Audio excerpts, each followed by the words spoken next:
Olá a todos, sejam bem-vindos novamente ao Grupo Golpério. No último vídeo nós conversamos da primeira parte sobre o LPRF, o que ele significava e como se extraía ele do sangue e quais suas aplicações clínicas. Nessa segunda parte, como prometido, nós vamos conversar sobre o LPRF especificamente para tratamento de restrições gengivais. Novamente, bem-vindo ao Golpério.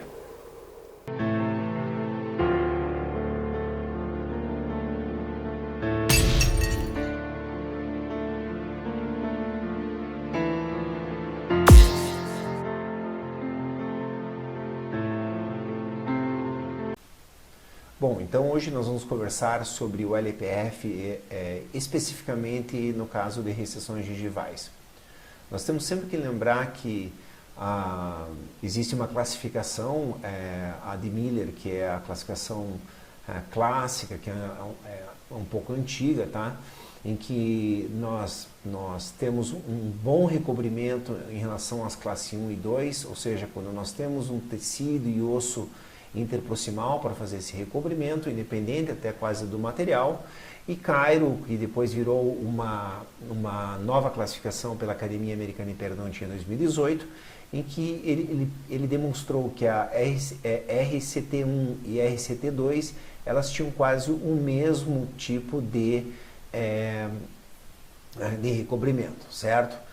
Eu tenho um vídeo aqui no canal, que eu vou colocar logo abaixo no link, explicando como essa classificação funciona, porque não adianta você usar o material mais apropriado quando você faz um tratamento de uma restrição que não tem um prognóstico bom.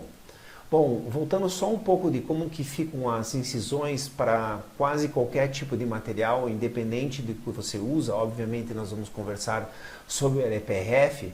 Nós temos que primeiro saber que essa restrição ela tem uma base larga, certo? E que o nosso tecido aqui, nós teremos que subir ele dessa região para cá, para que a gente consiga subir esse tecido para cá, certo? Então, o que eu faço é fazer uma medição da ponta da recessão até a ponta da papila e eu posso até marcar na gengiva o meio dessa distância. Eu faço uma incisão 2 milímetros acima, sempre paralela, certo? Porque assim, esse tecido ele vai ser mais avançado e nesse caso nós vamos ter um retalho que a gente chama retalho avançado coronalmente, que é o que hoje é descrito na literatura como padrão, certo? Essas incisões começam num caso simples, somente com uma incisão reta. Eu prefiro sempre ter uma extensão de 3 milímetros para que não haja um estrangulamento depois do retalho feito, certo? As incisões verticais, elas devem ser paralelas sempre ao dente vizinho, assim haverá um encaixe desse retalho quando você fizer o avanço coronário, certo? E depois você pode fazer com uma técnica mais moderna, um retalho parcial nessa região, depitelizando as papilas e o retalho total com uma incisão de periósteo para que você libere esse tecido. E eu também tenho esse vídeo que eu posso colocar no link para vocês. Tá? Aqui uma técnica que foi feita com enxerto de conjuntivo, certo? O enxerto de conjuntivo é o padrão ouro.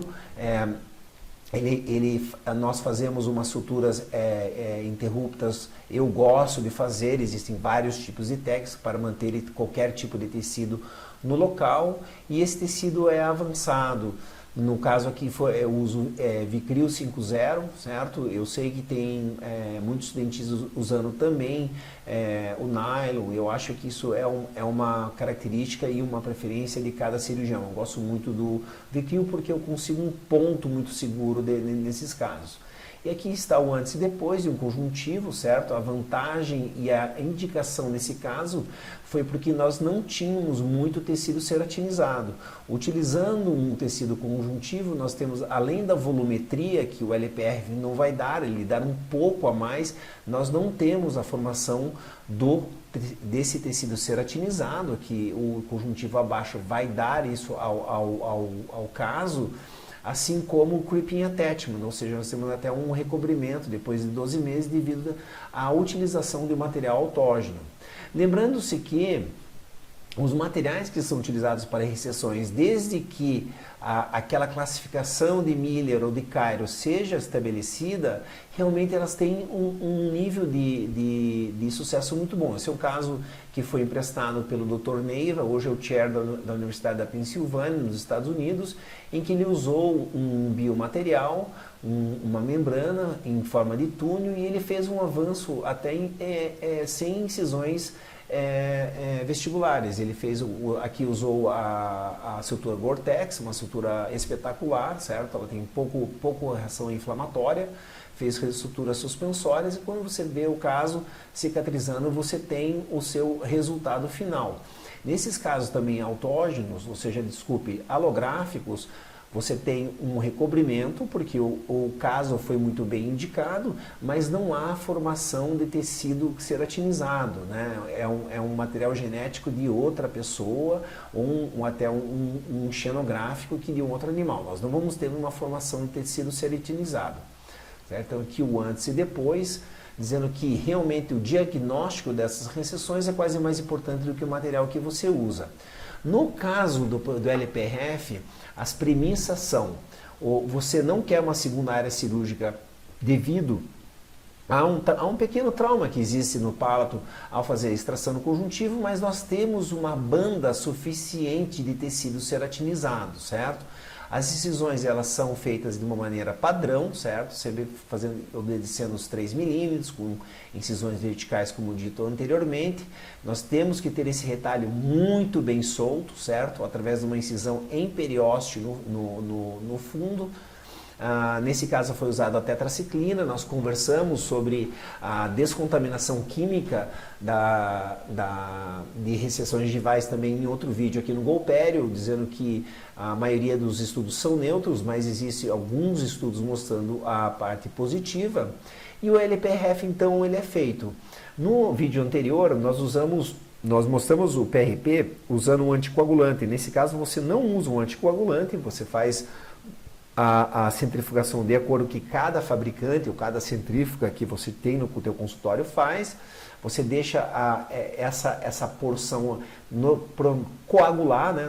As plaquetas vão liberar todas as seus fatores de crescimento, fatores de coagulação, e você vai ter uma lâmina de fibrina que depois ela é praticamente prensada e ela é feita de uma forma de membrana.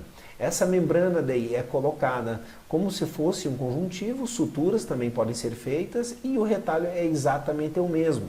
O que eu quero aqui? Eu quero um recobrimento bom, o caso já foi bem indicado, e eu não tenho muito interesse em aumentar a banda de tecido ceratinizado, certo? O que o LPRF vai nos dar como vantagem vamos dizer, o avanço sozinho é mais recobrimento, isso a literatura vai demonstrar isso, e também um pouco mais de espessura do tecido. Então, olha só, nós temos aqui uma banda ótima de tecido ceratinizado e a resolução do caso sem a intervenção cirúrgica no palato. Quando nós olhamos alguns estudos, aqui um estudo usando o platelet, no caso o LPRF, e mostrando que depois de 12 meses, o recobrimento, até usando o grupo de conjuntivo e o grupo do LPRF, sendo muito parecido, certo? Apesar do LPRF ele não ter uma adição, no caso, de tecido ceratinizado, então eles falam que nós temos que ter pelo menos 3 milímetros de uma banda ceratinizada para indicar esses casos. Esse é um outro caso em que foi feito as mesmas incisões. Esse caso, o paciente apresentava sensibilidade, então sempre fazer uma raspagem de alisamento radicular, na minha opinião, é a melhor desinfecção que você pode fazer, certo? As incisões aqui são feitas, hoje eu tenho um pouquinho mais de dexteridade, um pouco mais de experiência, então eu gosto de fazer as incisões como se fosse no formato da futura papila, né, para a gente fazer um encaixe melhor, certo? Sempre fazendo a dissecção em retalho parcial, usando uma 15C ou uma Beavers. Agora o retalho total sendo feito, aquela incisão no periósteo sendo feito, aqui as recessões sendo já raspadas e tratadas, o tecido depitelizado pode ser uma lâmina 15C, pode ser uma lâmina 12D, eu gosto muito da 12D, ela tem os dois lados cortantes, ou até mesmo, eu aprendi nos Estados Unidos, que pode ser até uma broca diamantada, desde que você tenha sangramento nessas papilas.